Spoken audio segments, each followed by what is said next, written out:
that's a bright side. People like Paul will help the situation.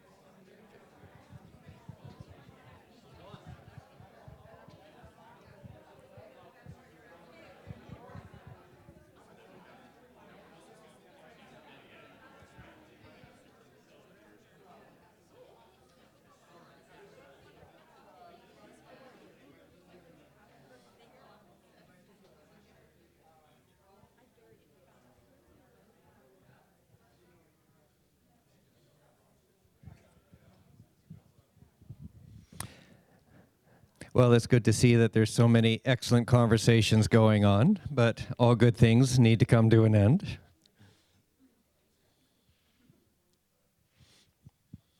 So I'm Peter Fenrich. It's an honor to be here. Thank you for the invite, and it's great to see you all.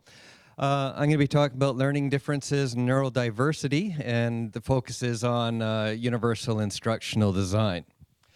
The bad news is I just came back from Europe at a conference. I still jet lagged, and I slept 3 hours last night, so it starts off really slow and it will fizzle out altogether. So.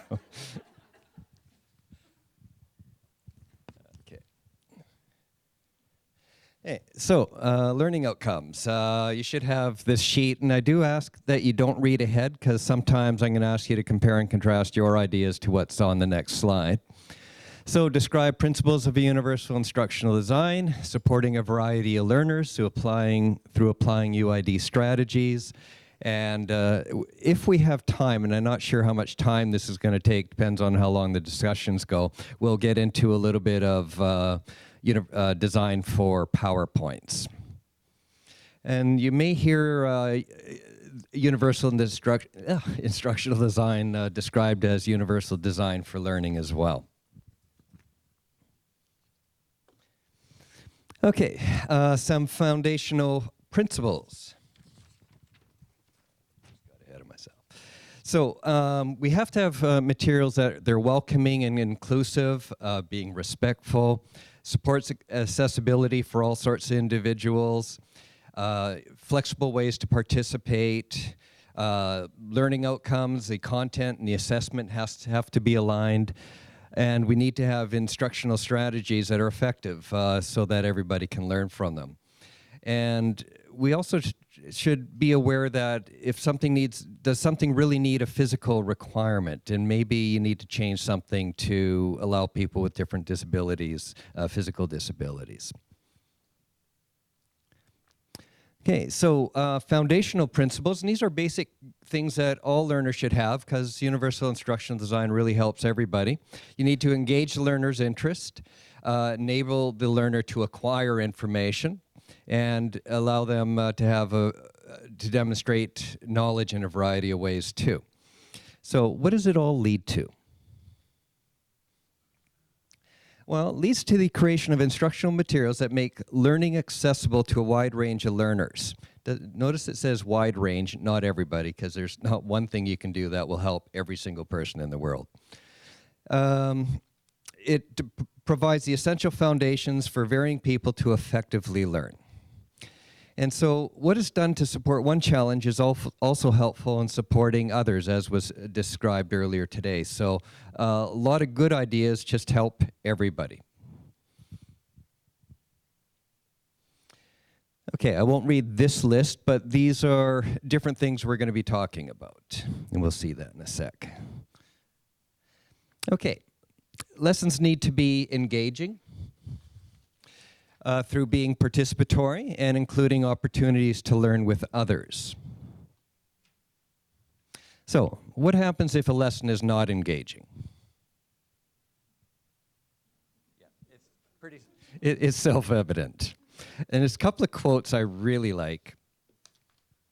College is a place where the professor's lecture notes go straight to the student's lecture notes without passing through the brains of either.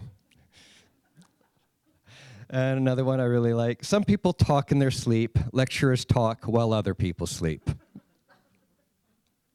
Oops, that wasn't on the screen. And so, have you ever heard students complain about there being too much interactivity? Not often. I've actually had it. like twice, but I've been teaching for 30 years. I've occasionally wanted students who wanted to be spoon-fed instead of actually thinking, but that's really rare. And if I've had the opportunity to look at a number of instructors who just brought me their entire feedback, because everything we do is confidential, so there's trust there. And then we'd go through on what did they say, what was good and what would need improvement. And a fairly common thing that I've seen from the students' mouths is there should be more interactivity.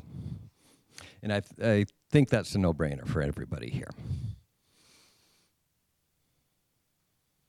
Okay, with those at your table, and if you're sitting at a small table with fewer people, Radina, you might want to move. What are some things that you can do to make lessons interactive? So come up with a list of at least 5 things.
Okay, if you don't have 5, that's perfectly okay. I'd just like each table to share one idea.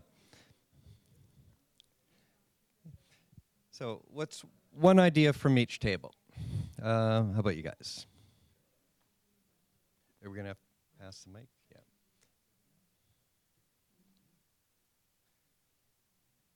Okay, I'm up. One example is to be hip, is how we said it, but to use examples that are relevant to the students. So like from their culture, not from the teacher's 30-year-old culture from. I was thinking school computing they've done this new video to attract students, but it's using a lot of images from computer games, various computer games. So it helps, it's something that's familiar to the students without being too overt. Wonderful, thank you. Let's pass the mic. All right. How about you just carry it to the next table when you're done? Yes, I've delegated. Hi, hopefully I don't need the mic, but all right, can you hear me now? Yeah.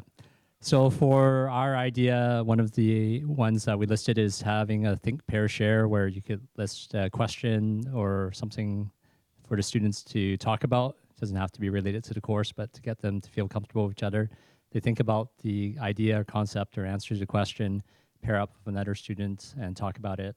And then you can have also opportunities for them to give feedback and then afterwards debrief it.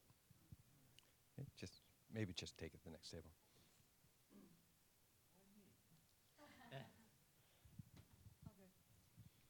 So we had an idea where you could get students to research a part of a topic and then to teach each other either through a presentation or an explanation in their own words.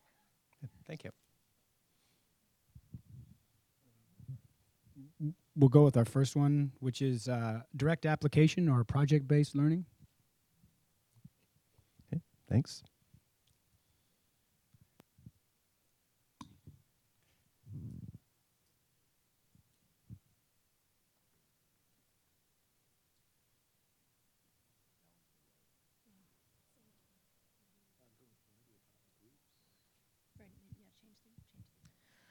So what we're going to say is the variety of groups, keeping the groups changing all the time, not the same people in the same groups.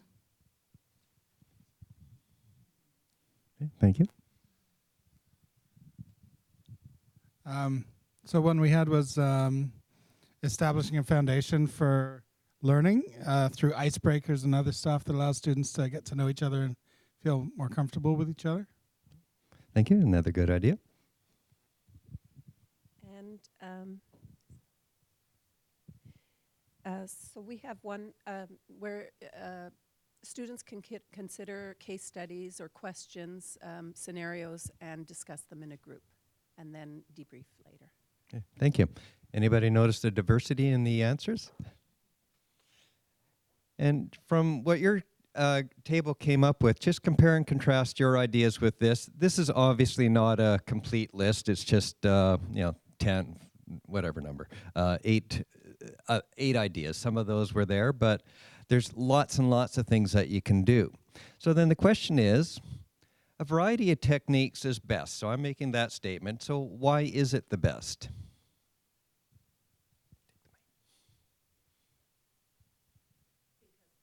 Different learning styles. You want to catch everybody. Yeah, exactly. So if you only did one thing, you'd eventually tune out a whole bunch of people. Okay, assessment, making it effective. So what characteristics should your assessment activities have to support teaching excellence and diversity?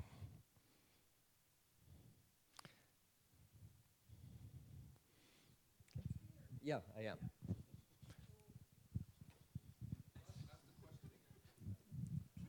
It's on the screen.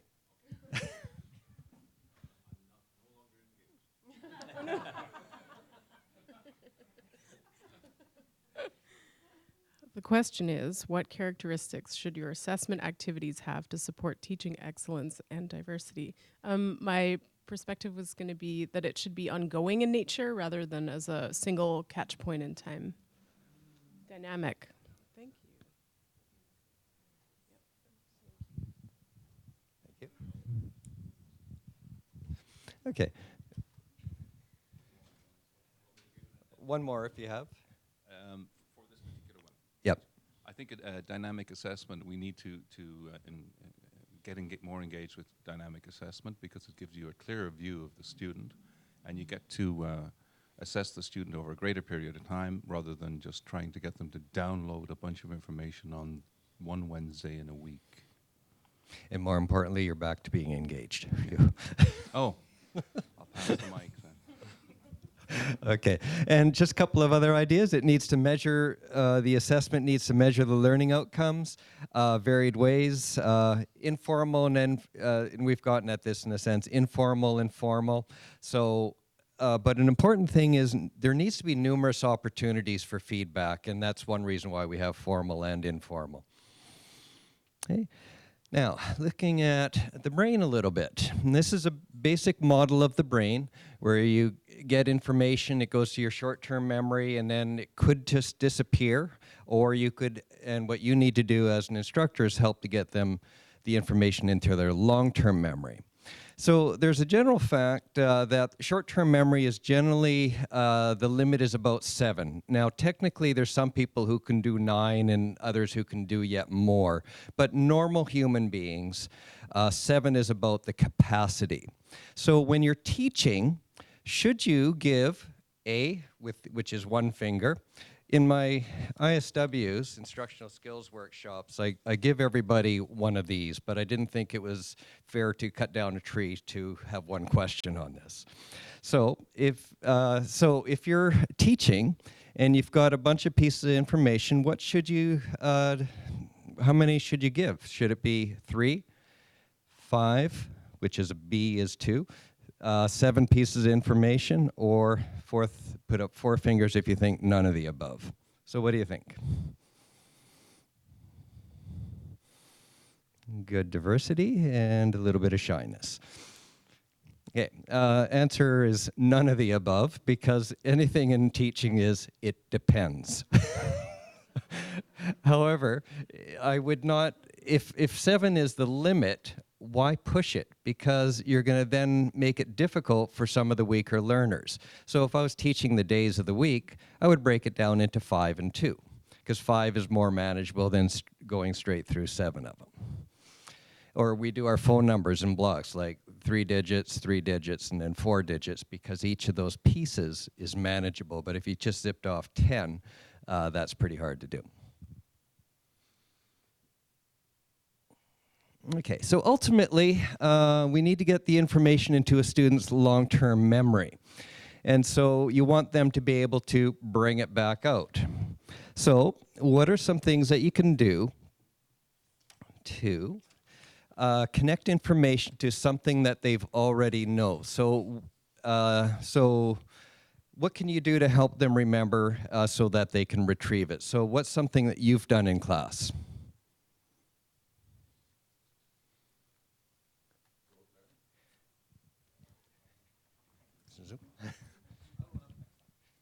Well, you could use rote learning. That's just one. Any other ideas? I'm not a teacher, but I would start with a quick review of what they learned last time, and that would move into telling them what they're about to learn this time. Thank you. Also not a teacher, but I use in my counseling work a lot of metaphor. So taking their reference points and visualizing it and then using their experience that way. And sometimes I try to tell stories and anecdotes that relate to particular lessons or examples or messages that I'm trying to convey effectively. Okay, good. And with metaphors, another one that parallels a little bit is analogies as well. And I'm just trying to get myself oriented again. I also believe in modeling my thinking strategies. I'm relatively convinced that most students don't know how to think, or not well anyway. I teach math, and I teach it from a logic perspective, and it's like they've never seen that before. Obviously I get a few that do, and they get it, and they know it, but I'm not impressed with the level of thinking skills that I see coming into my classroom. So I model the way I think, and I sort of show them how I attack a problem, because they need to kind of think the same way. So modeling thinking strategies is a little different. Lots of practice and feedback opportunities, but we talked a little bit about this, but less practice more often is better than more practice less often. So take a moment to think about that. Okay, memory devices. So examples of those. So if you've wanted a student to remember, say, think back to your elementary school, remembering a rule for I and E. Yeah, I before E except after C. Except, what's the problem? There's a lot of words that don't work like that. In one class I said, well, it's really kind of weird. And I said, there must be a science about that. And then eventually someone said, aha, I know what you're getting at. You know, the rule, anytime you do a memory thing like that, you have to have the exceptions. Other ways that you learned. How did you learn the alphabet? A song. So that really breaks the records of 9 possible, your limit of 9 pieces of information, but you then can do 26. Now, you didn't learn all 26 right away. You did it in little pieces and eventually got there, but then the song helps you do a lot of them. So there's all sorts of techniques we use that help people remember, and our students need that too. Maybe have them create a poem or a song or something like that. Minimize rote memorization. So it is a technique, and I'm thinking about going into the brain and long-term memory. So why is rote memorization relatively weak?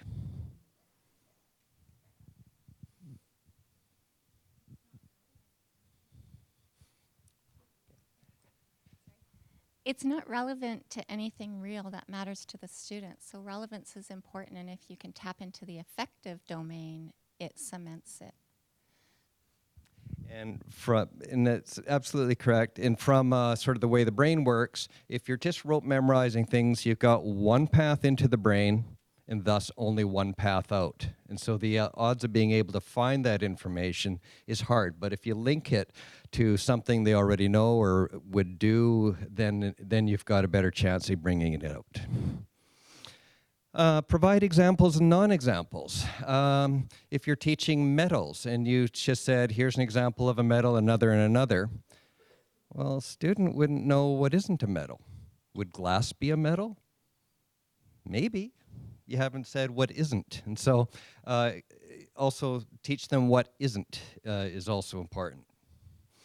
Something called disequilibrium technique. I was really cruel to my kids, but the school system wasn't giving them what they needed. And so I just would say something that's quite plausible, but then it would just sort of cause a dissonance in a sense. And so sometimes 5 minutes later, one of the kids would come up to me and say, but Dad, that doesn't, you know. And but my purpose was to cause them to squirm a little bit. And so if you use words like never or always, then never never occurs. But then might use, say, most or often or rarely or whatever. And then they just start processing that, and then there's something wrong. So make your students squirm.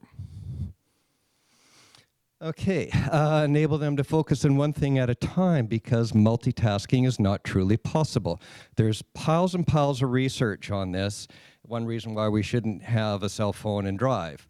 But the idea is your brain is doing one thing, and then in order to do something else, it turns off, gets out, takes a bit of time to get out of what it was doing, and then a bit of time to go back into what it's doing next. And so you have this gap. And in one study, while the student was moved his eyes from one part of, say, a computer screen to another, say one part was texting, another part was Facebook or whatever. And so they flashed really complicated things on the screen and then tested to see what the students remembered. And it was objects like a picture of a tree, a car, a house. So highly complex things. The students failed miserably because your brain can only do one thing. It can flip from one to another, but we haven't had an evolutionary advance where all of a sudden, after millions of years of our brain only being able to do one thing, in one generation it changes. That hasn't happened. You can do two things at once if one of them is physical. So you can walk and talk. So your brain allows you to do that. But if you were to trip, what would happen to your talking? It stops. Because your brain has said, okay, stupid, I've got to now take care of you. You've tripped. I need a lot of mental processing to take care of the trip. Once you are safe, then I'll let you start talking again, okay? Because your brain can only do one thing at a time. So I tell that to my students, and a bunch of the stories about the brain only being able, a bunch of the research that goes behind it. So, so when you're talking or when you're asking your students to do something, let's just say you say, read the screen or solve the problem. What would happen to their ability if you kept on talking? They can't do it, right? Because you're asking them to pay attention to you yourself and also another task. So they just can't do that. So if you're wanting them to do something, such as read, you've got to shut up and let them read, and let your students only do one thing at a time. Okay, so thinking about feedback, what do you think? What do you need to do to ensure effective feedback? Just take a moment to think about it. Okay. Now compare your ideas to some of these. We've had some before. Numerous opportunities, we said. I suggested that you provide complete or elaborative feedback that explains why the answer is right and why the other answers are wrong. So just take a moment to think about, why should you take the time to do that? This is a nasty question.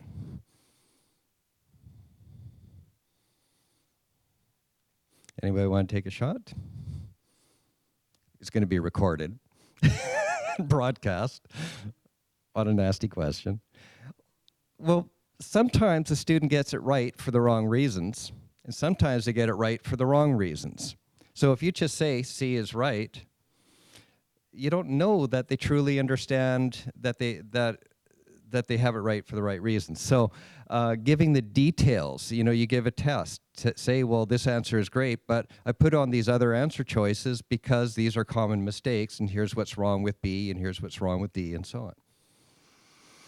Okay, and lastly, feedback must be respectful. Okay, let's get into looking at some of the individual problems, challenges that students have. So imagine your students who are weak readers. So with those at your table, list 4 ways that you can support them.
Okay, another 30 seconds.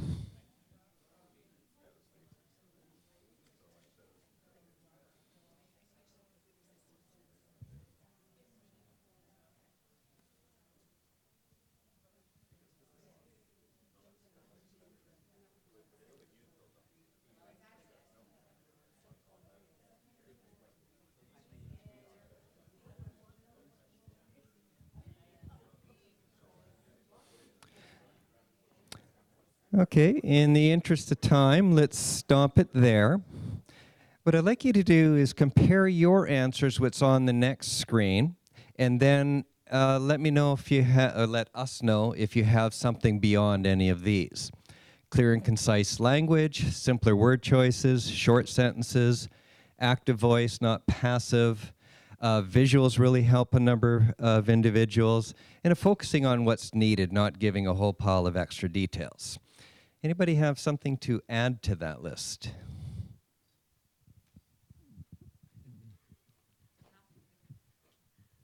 I would encourage them to use Read and Write, soon to be available on all computers at BCIT. I don't even have a comeback line for that. Too tired. And to support that, connect them with the DRC, as well as peer reading. Okay, thank you. Other ideas? I think that sometimes it's helpful to teach the students how to unpack their textbook. Lots of the time there'll be clues within the font or the graphics or whatever, and if they're pressed for time, if they can get a summary overview and kind of a scaffolded outline of what's to come, even if that's all they can read, they're going to get so much more out of the lecture with that under their belt. So that's sort of what we're saying is teach strategies for reading and start with what their goals are for reading certain material and the purpose, because a lot of students do end up choosing not to read material that they're assigned for homework, and maybe that can even be improved by talking about purpose for reading. Good, thank you. So lots of things that can be done. I'm not sure if I say it later, but I spend a half hour in my first night of teaching, it's a 3-hour class, teaching them how to study for or learn math, because I was never taught how to effectively study. My kids weren't, except what they were willing to tolerate from a parent, and of course that's going to be minimal for something like that. And I would bet $100 that my children's children will not be taught in the school system how to learn. Maybe they'll get it from their grandfather because that's a little more acceptable. I find it sad. Okay. Now, is it better for you or your students to read slides with larger amounts of text? So think about that. How many think you, the instructor, should read it? How many think the students should read it? Of course, it depends. For myself, I'm a very fast reader. I get really frustrated because I don't know what my reading speed is compared to voice, but it's at least double, if not 3 times. The other problem is for slow readers, you have to give enough time for them. And so it's a bit of a balancing act. If you read it out, it might be faster than their mental processing time. And some people like that path into their brain. Some people are audio learners and will like that. If you had a lot of text on a lot of PowerPoints and all you're doing is reading, there's a different problem. So there's no right answer to this. I mean, you need to make it interactive, but think about it. You're going to be frustrating some learners because your reading speed is only going to match 1 or 2 of the class's actual reading speed.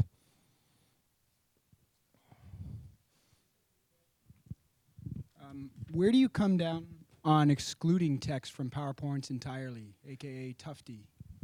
He says we shouldn't ever have any text. Those are speaker's notes. So he says we should have diagrams and graphs and information handouts separate. I'm just wondering if you've ever been able to pull that off. I would say not. I mean, you want to add the different media because that will definitely help. My choice is I provide most of what I want the students to have in the written notes, because madly copying breaks the rule of you can only do one thing at a time. So if they're copying, they're probably not listening well. And if they're only listening and copying, they're probably not thinking. And so my choice is to give everything I believe is important, but then I put questions on the screen. And the reason I do that is it forces me to make it interactive. So it's my sort of safety net, I guess. So variation is generally good, but madly copying definitely doesn't work well. It's not bad. It's not good is a safer way to say it. Good question. Okay, deaf and hard of hearing students. These lists of all of these are not intended at all to be an entire complete list. It's a bunch of things that many of us can do. And so, for example, for deaf and hard of hearing students, you shouldn't have a lecture that's just listen, listen, listen. If you're going to have group work, they need extra time. If you should be talking at a reasonable pace. So if you're talking at your fast speed, they're not going to be able to keep up because they have to focus on notes as well as sometimes looking at an interpreter. An interpreter might not be able to keep up, so you have to pace yourself for their needs. If you have video and audio clips, then they need to be captioned. And these, the same things that work for weak readers will also help students who are deaf and hard of hearing. Yep.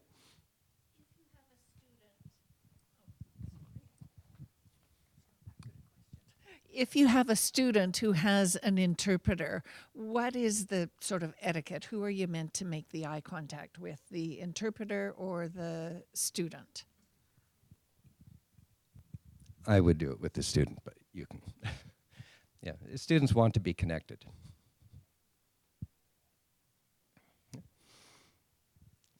Okay. So, supporting students with visual deficiencies. The biggest thing you can do that we went to the group of us, Tim, Mark, and I, and Shirley, we went to this group, I forget their names, but they support students who have visual deficiencies. They just said, get everything electronic, because then the screen readers can read it out for them. So that was really their biggest point, and everything else was sort of small compared to that. You need to verbalize as you write or draw. So if you're doing something on the board, if you're silent, well, that doesn't help them at all. High contrast colors. This PowerPoint has high contrast colors. The bright white against the dark background has high contrast. Now, plain background. So this is clear, but compare that to this, where you've got something in the background. It makes it harder to read. So as soon as you have it on let's say an artful background, then if the contrast will often go from dark to light to dark, and some parts of the text will be very hard to read. They may need to or want to record lessons, so that should be okay with you. Described videos and described images are very helpful as well. Now, supporting students who cannot stay focused. So imagine you have a student who is just a bit hyper, bouncy around kind of person, always likes to move and so on. So what are you going to do in class that can help that student? So in your table, see if you can come up with 3 things.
Okay, again, in the interest of time, let's just move forward. So here's a few ideas. Provide things to focus their attention on, such as more interaction. So if you always have them thinking and doing, that's going to help. Even just regular questions as opposed to think, pair, share. The basic of questions helps a lot. I don't know if you know this, but the average adult can have an attention span of about 20-ish minutes. Now, of course, some are going to be less than that and some more. So basically, if you're doing a talk-only lecture, if you've gone 20 minutes, you might as well leave the room. You've lost them. Okay, and now imagine you had an hour. Let's consider this hour. If you only had 3 interactions in the entire hour, would you walk away feeling pretty good about it, or did that fade into oblivion? That would be pretty painful. So you need regular, not at meaning every 2 minutes, but at logical points, you need to have interactions. Varied activities, if you can have things where people move around, that's can be helpful. Not necessarily practical in a lot of classes.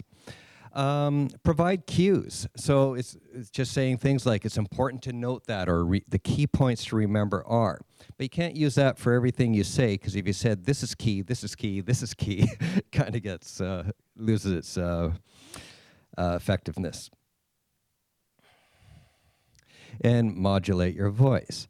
Imagine if you talked in a dull monotone and you stood absolutely still for 50 minutes. That would be pretty painful too. So you want to have some energy in your voice and vary it and so on. And just having breaks can help too. Why not just have, let's take a 1 minute break. Won't do that here. Okay. Any other ideas that you'd like to add to this? If the behavior is disruptive, to talk with the student, have a discussion with the student outside of class.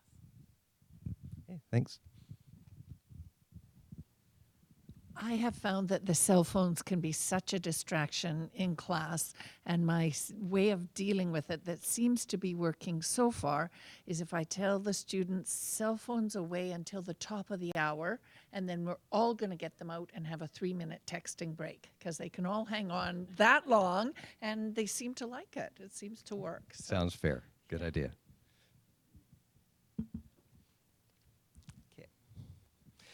So what about students who are weak academically? So let's think about what works to help them.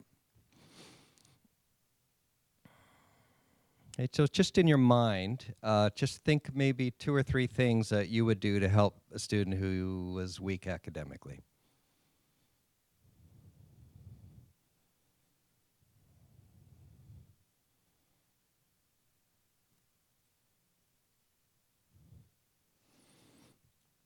Okay, let's compare some of your ideas to some of these. So give them time to think, such as pausing after a question. And the rule of thumb is wait. If you're asking, what time is it, you don't wait 5 seconds. But if it's a harder question, wait 5 seconds. If it's even very hard, you might even wait 10 seconds. And you might have to sort of stop those who are really keen and have the instant answer. And the problem is if you don't wait, only the bright students have enough time to mentally process. And if you let them answer right away, well, then everybody else gets the answer, but then they haven't done any thinking. So in other words, they're not going to retain it. So give time to think. And what's happens is we have this, our nature is that we want to fill silence. So if you, the instructor, shuts up, somebody else wants to fill that gap. And so you naturally get a response. And sometimes it takes a while for them to get used to it.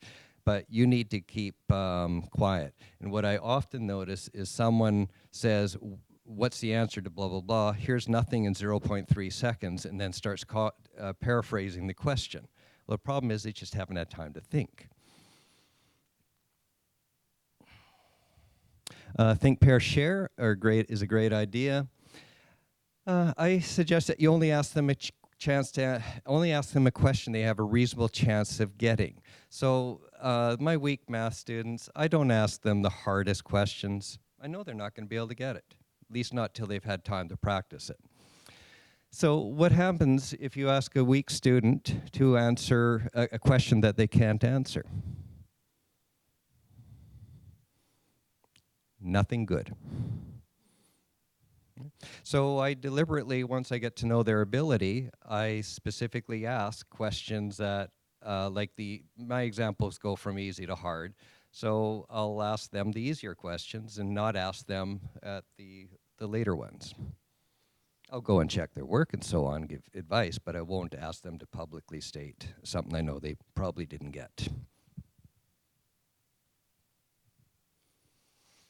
Provide varied ways to learn the materials because everybody has different strengths, so variation is good.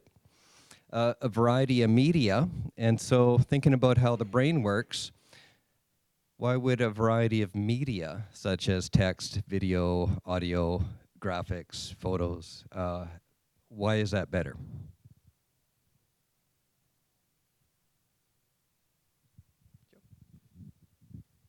You said it's more than one pathway into the brain. You were paying attention. Very good. Okay. Okay, and the content you have, make sure it only addresses the learning outcomes. And if you do that, they have more time to think. You have more time in the class and more time thus for thinking and so on. And the same points as for weak readers also happens, also supports academically weak students. Okay, I thought about this a little bit and then said, yeah, I really should have this. Supporting academically gifted students.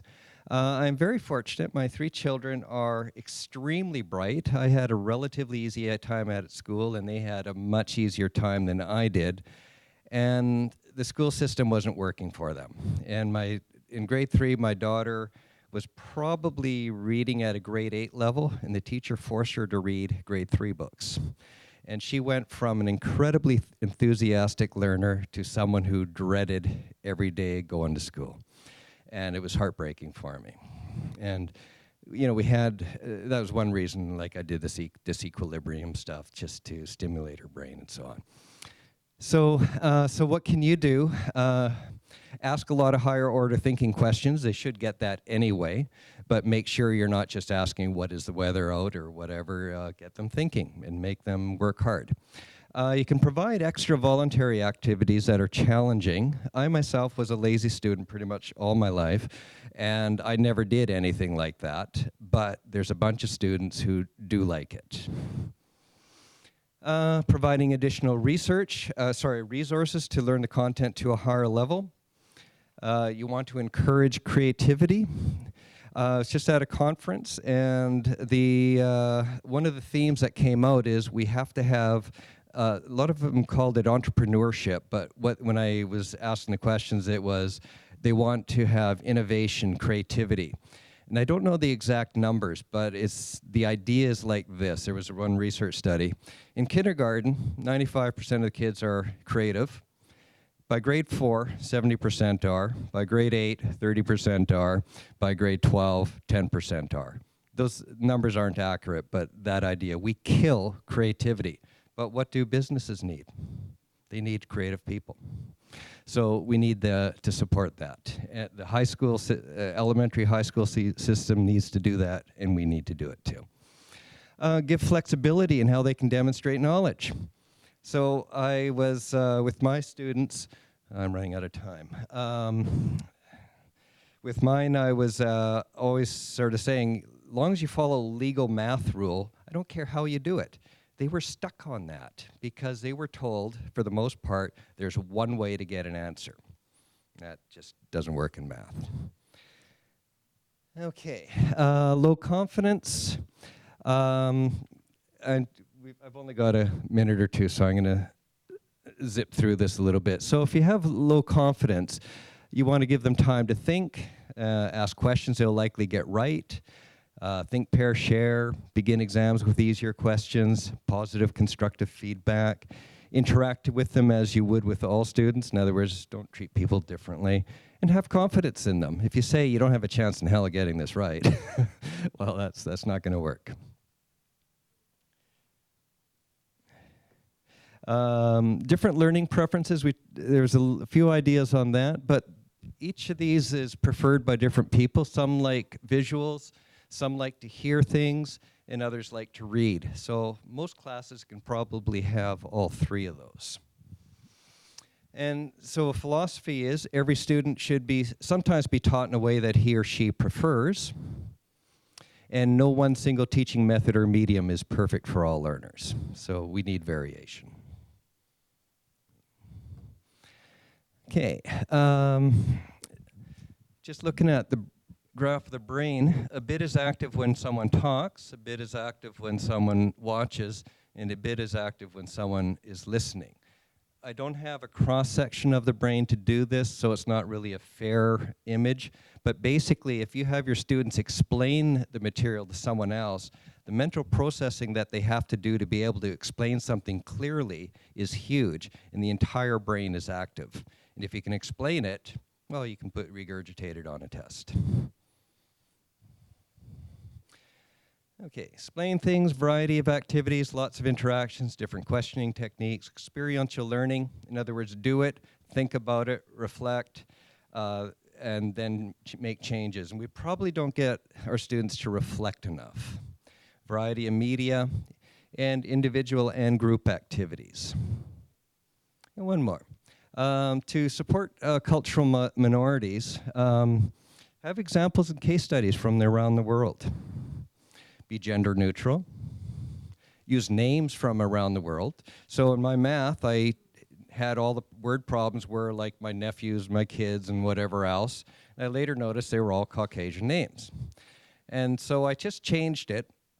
And when looked up, like, what's the most common 5 names in Russia? What's the most common name in Vietnam? And I just added all of those. And so I never thought anything about it. And I was in a break, I was passing a couple students. They said, Peter, I want to share this with you. I really like that your whole course is gender neutral and is culturally diverse. And so what it made me realize is Canadians, European Canadians, won't notice if your notes don't have it. But if you're from any other culture, they will notice if they're excluded. So take the time to put in those changes. Images from around the world, and then include images with those with disabilities as well. And I was going to say, the rest of the workshops, attend the next workshop, one more. Okay, so we won't get into the PowerPoint design, but you can read those on your own, and you're welcome to ask me a question later. I didn't think we'd get there, but I was optimistic. Okay, so thank you very much.